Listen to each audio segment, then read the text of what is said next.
भारत और United kingdom के बीच आखिरकार वर्षों की बातचीत के बाद ऐतिहासिक फ्री ट्रेड एग्रीमेंट पर हस्ताक्षर हो गए हैं। ये समझौता भारत के प्रधानमंत्री नरेंद्र मोदी और यूके के प्रधानमंत्री कीर स्टारमर की मौजूदगी में हुआ।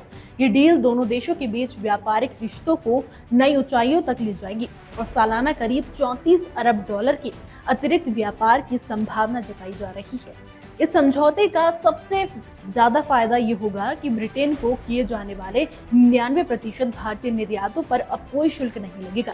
यानी भारत से जो कपड़ा, जेनेरिक दवाइयां, चमड़े के सामान, कृषि उत्पाद और रासायनिक वस्तुएं निर्यात होती थी, उन पर लगने वाले टैक्स अब खत्म हो जाएंगे। इसका मतलब ये है कि ये वस्तुएं अब ब्रिटेन में सस्ती होंगी और भारत के इन उद्योगों को अंतर्राष्ट्रीय बाजार में बड़ा फायदा मिलेगा। वहीं दूसरी ओर ब्रिटिश कंपनियों के लिए भारत का बाजार खुला जाएगा। ब्रिटिश विस्की, लग्जरी कारें और अन्य उत्पाद अब भारत में आसानी से आ सकेंगे। भारत ने ब्रिटिश उत्पादों पर लगने वाली कस्टम ड्यूटी को 90% मामलों में घटा दिया है। इससे न सिर्फ उपभोक्ता को सस्ते दामों पर बेहतरीन विदेशी सामान मिलेगा, बल्कि दोनों देशों के बीच व्यापार और निवेश को बढ़ावा मिलेगा। अब बात करते हैं उन उत्पादों की जो आम भारतीयों की जेब पर सीधा असर डालेंगे। ब्रिटिश विस्की और जिन की कीमतें भारत में अब कम होंगी। भारत यूके से आने वाली विस्की पर मौजूदा 150% शुल्क को घटाकर 75 करने जा रहा है और आने वाले 10 वर्षों में इसे और कम करके 40% तक ले जाने का लक्ष्य है। यानी जॉनी वॉकर, चिवास रीगल जैसी महंगी स्कॉच अब ज्यादा सस्ती मिलेंगी।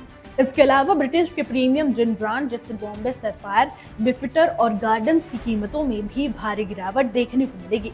एक अनुमान के मुताबिक अगर किसी ब्रिटिश विस्की की कीमत अभी 3000 रुपए है, तो एफटीए लागू होने के बाद उसकी कीमत 1200 रुपए तक हो सकती है। इसी की तरह 4000 रुपए की जिन की बोतल अब 1600 रुपए में मिल सकती है।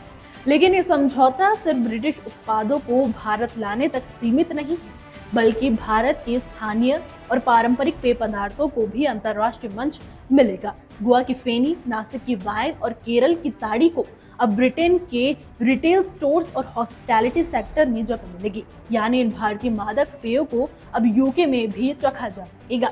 भारत सरकार का लक्ष्य है कि मौजूदा 370.5 मिलियन डॉलर के एक्सपोर्ट्स को बढ़ाकर 2030 तक 1 अरब डॉलर तक पहुंचाया जाए। ये पेय अब विश्व प्रसिद्ध स्कॉच विस्की और विदेशी ब्रांड से प्रतिस्पर्धा करेंगे और ब्रिटिश में जैविक विरासत समृद्ध और पारंपरिक उत्पादों की मांग को पूरा करेंगे।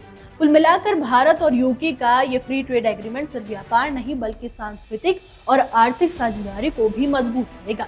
इससे भारत को वैश्विक बाजार पर नई पहचान मिलेगी, निवेश बढ़ेगा और उपभोक्ता को भी बेहतर और सस्ती चीजें मिलेंगी। भारत और यूके का ये मुक्त व्यापार समझौता यानी एफटीए केवल आयात निर्यात तक का सौदा नहीं है, बल्कि इससे दोनों देशों के बीच रणनीतिक साझेदारी भी और मजबूत होगी। ब्रिटेन ब्रेक्सिट के बाद से लगातार ऐसी व्यापारिक भागीदारी ढूंढ रहा था जो न सिर्फ तेजी से उभरते बाजार हों, बल्कि जिसमें निवेश और व्यापार की गहरी संभावनाएं भी हों, और भारत इसमें सबसे आगे रहा। इस समझौते से भारत को विदेशी निवेश यानी एफडीआई के नए अवसर मिलेंगे, खासकर उद्योग, हेल्थ केयर, फार्मा और कृषि जैसे क्षेत्रों में ब्रिटिश कंपनियों को भारत में निवेश करने से पहले आसान होगा। भारत के लिए ये डील खास इसलिए है क्योंकि ये देश के मेक इन इंडिया और लोकल फॉर ग्लोबल जैसी पहलुओं को अंतर्राष्ट्रीय मंच पर और मजबूती देगा। हमारी आज की रिपोर्ट में बस इतना ही। कैसा लगा आपको हमारा वीडियो, कमेंट करके जरूर बताइएगा।